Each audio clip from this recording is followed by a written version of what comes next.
Hey, you're stuck in traffic with Wolf Gorlick. Couple minute riff on IT and IT security, driving around town. So if you're in Michigan, you've undoubtedly seen the signs, right? These big billboards that give you key statistics. Statistics such as 212 people have died in highway accidents year to date, up 25 since last year. Kind of morbid statistics. But it makes me wonder what a similar billboard might look like for the information superhighway, right? On the internet. 312 malware attacks, 15 organizations taken down, up from last year.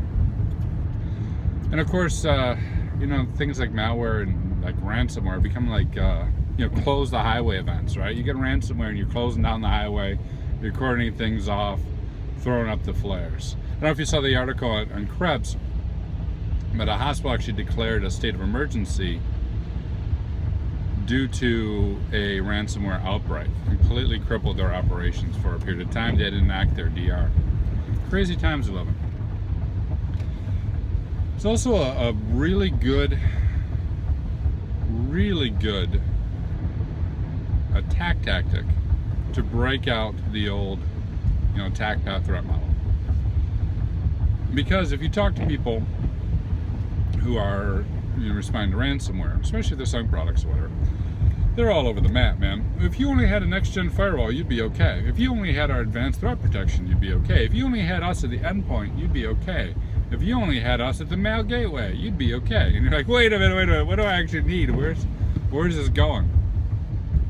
And of course, anyone who's involved with security culture or social engineering, user awareness training, they're like, well, user IDS, right? If we have our employees as our intrusion detection system, we'd be okay.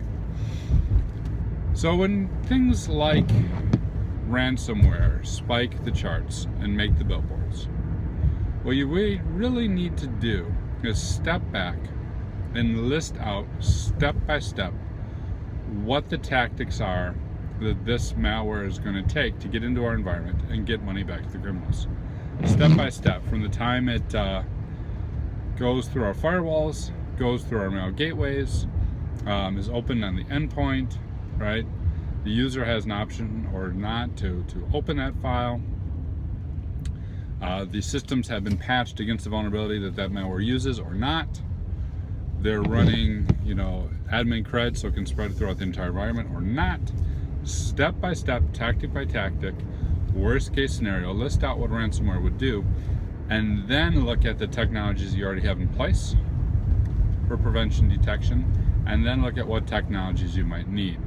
Figuring out, of course, costs associated with putting these in place, training folks on using them, operationalizing them, and making the control sustainable.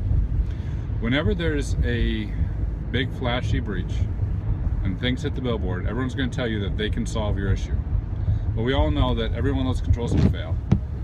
And really the only solution is to have multiple controls along that path, each with a percentage of success, but in some that allow you to prevent and detect that particular tactic. So, that's where it is. If you're concerned about ransomware, threat model out. If you want to look at it closely, of course, drop me a line. Thanks so much.